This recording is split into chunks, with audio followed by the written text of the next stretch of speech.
सास का आदान प्रदान। वह दूसरे की थाली में घी ज्यादा दिखता है, कहावत है ना। तो उसी कहावत से प्रेरित होकर ये कहानी सुने। मीरा अपनी सहेली सीमा से कहती है, क्या रे सीमा, तेरे जैसी सास भगवान सबको दे। कोई रोक टोक नहीं, कोई बोलियां नहीं, आराम से रहती है और आराम से रहने देती है। एक मेरी सास है। माना कोई रोक टोक नहीं है, लेकिन दूसरी कई परेशानियां हैं जो मेरी सास के साथ है, तू नहीं समझेगी।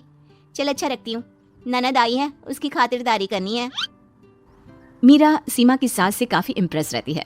फिर एक दिन सीमा मीरा के घर किसी काम से जाती है। मीरा की सास कहती है, हाँ भाई सीमा, क्या करने आई है?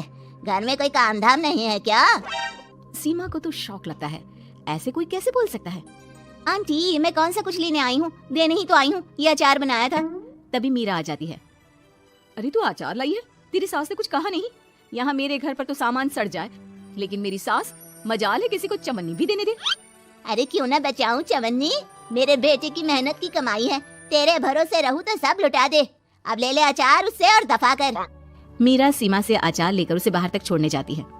अरे यार, तेरी सास तो बहुत अच्छी है। क्या बात कर रही है? कितनी तो बेइज्जती कर दी तेरी, लेकिन फिर भी तुझे मेरी सास अच्छी लगी। मेरे घर आ जा कभी, मेरी सास को देखेगी ना तब पता चलेगा। अरे इससे ज्यादा बुरा क्या हो सकता है। जरूर आऊंगी मैं तेरे घर, लेकिन मैं कुछ लेकर नहीं आ सकती। हाँ, देख रही है ना मेरी सास का हाल। हाँ हाँ, कुछ न लाना, मैं तो कहती हूँ खाली झोला ले आना बस। सीमा चली जाती है। फिर क्या, दोनों अपने काम में लग जाती हैं। लेकिन एक रोज न जाने क्या होता है, मीरा सीमा के घर आती है। सीमा की सास कहती है, अरे सीमा, देख तो कौन आया है, तेरी सहेली मीरा। मीरा, आज कैसे यहाँ पर? आजा आजा। और ये हाथ में क्या है तेरे? क्या मतलब? कुछ नहीं आंटी जी, ये तो खाली थैला है। वो क्या है ना, मंडी जा रही थी तो सोचा मीरा से मिलती चलूं।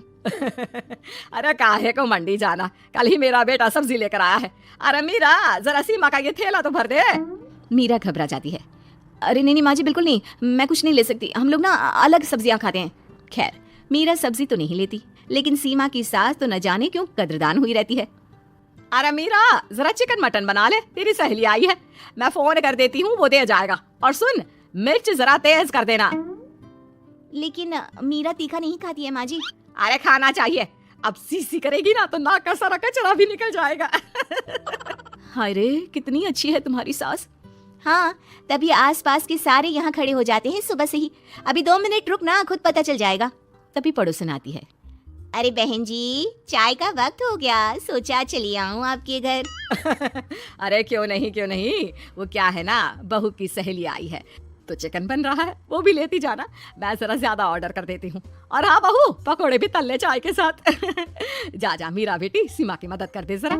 मीरा सीमा के पास किचन में जाती है, जहाँ सीमा सास को कोस रही होती है। घर में कितनी मुश्किल से सब्जी और राशन आता है, लेकिन ये नहीं समझेंगी। अरे पिछले महीने भी 2 बार राशन लाना पड़ा था, लेकिन ये है कि सच्ची यार, फिर भी तू लकी है, तेरी सास कम से कम मेरी सास की तरह तो नहीं है। मीरा कुछ देर रहकर वहां से चली जाती है। दोनों बहुएं किसी तरह सास के साथ दिन काट रही थी कि एक दिन सीमा कहती है, नहीं नहीं माँ जी, बस करिए, तंग आ गई हूँ मैं आपसे। मैं अब आपके साथ नहीं रह सकती। एक बार, बस एक बार आप मेरी सहेली मीरा की सास की तरह बनकर देखिए। अरे कितनी अच्छी इंसान है वो, कितना सोचती है घर के लिए। दूसरी तरफ मीरा, माँ जी कैसी हैं आप? कुछ तो सोचा करिए, समाज नाम की भी कोई चीज होती है। बस एक बार मेरी सहेली सीमा की सास की तरह बनकर देखिए। अरे कैसे जी जाती है जिंदगी, उन्हीं से पता चलेगा। दोनों की सास को आता है गुस्सा। अरे भाई, कोई छोटे बच्चे तो है नहीं जो किसी के साथ तुलना कर दे और वो कुछ ना कहे। मीरा की सास कहती है, मुझे तो सीमा के पास ही छोड़ा। सीमा की सास कहती है, तू ना मुझे मीरा के पास ही छोड़ दे। दोनों एक दूसरे से सलाह करती हैं और सासों का किया जाता है आदान प्रदान, यानी एक्सचेंज। अगली सुबह मीरा की बदली हुई सास, अरे मीरा, मेरी बेटी आ रही है। मीरा को तो आदत थी कि घर का कोई भी आए दमड़ी ना निकले, ना कुछ बनाना ना कोई लेन देन। अच्छा माँ जी ठीक है, कोई बात नहीं। अरे कैसा कोई बात नहीं, अरे लाओ 16 तरह के पकवान और ननद को देने के लिए सीधा निकालो। सीधा समझती हो ना, देना लेन देन। अरे माँ जी कैसी बात कर दी, इस घर में जो कोई कुछ भी ले आए, लेकिन मजाल है घर की चवन्नी भी कहीं चली जाए। अरे ये तो परंपरा ही नहीं है इस घर की। बाकी खाना हो तो रोटी दाल बना देती हूँ। रोटी दाल तो मेरी बेटी दुख में भी नहीं खाती, तो मायके में क्यों खाए। मैं अभी चिकन मटन पनीर और दाल ऑर्डर कर रही हूँ, सब बना देना। लेकिन मेरी तो आदत ही नहीं है इतना सारा खाना बनाने की। नहीं नहीं माँ जी, मुझे तो माफ करें। अरे कैसी बात कर रहे हैं, तेरी सास की बेटी नहीं आती थी क्या? आती थी ना, खूब आती थी, लेकिन मजाले की सास कुछ एक्स्ट्रा कर दे। माँ जी देखिए, मेरी तो ये आदत नहीं है। दूसरी तरफ सीमा, माँ जी वो मेरे मायके से लोग आ रहे हैं तो मैं जरा उन लोगों के लिए कुछ बना लेती हूँ। क्यों क्यों बना लेती हो? दाल रोटी बनी है ना, साथ में अचार रख देना। वैसे आ क्यों रहे हैं बेटी के घर? सीमा को तो बहुत बुरा लगता है।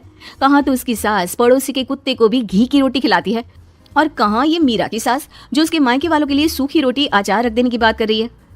वो मेरी भाभी आई है ना, नई तो शादी के बाद भाई पहली बार आ रहा है। हाँ तो उन लोगों को बोल दो, हमारे घर का रिवाज है सास के लिए 10 साड़ी, हार और सजावट का सामान लेकर ही आना, समझे? सास तो बोली जा रही थी, लेकिन सीमा को कुछ समझ में नहीं आ रहा था कि वो क्या करे। सीमा का पति, अरे सीमा क्या हो गया? तुम्हें तो माँ से बिल्कुल ऑपोजिट चाहिए थी ना। कहाँ माँ हर किसी के आव भगत में तुम्हें लगा कर रखती थी, लोगों से खूब मिलती, घर का सामान बांटा करती थी। अरे याद है ना, तुम्हारे घर वाले आते थे 1 पैकेट लेकर और जाते थे पूरे 10 थैले के साथ। अब आएंगे 10 पैकेट लेकर और जाएंगे खाली हाथ। सही है। नहीं मुझे नहीं चाहिए ऐसी सास, ये सब तो मुझे पता ही नहीं था। सीमा घबराकर मीरा की सास को लेकर उसके घर जाती है, जहाँ मीरा, सीमा ले जा अपनी सास भाई। हाँ मैं भी तेरी सास वापस ही देने आई हूँ। चलो मम्मी जी, मेरे लिए तो आप ही सही हो।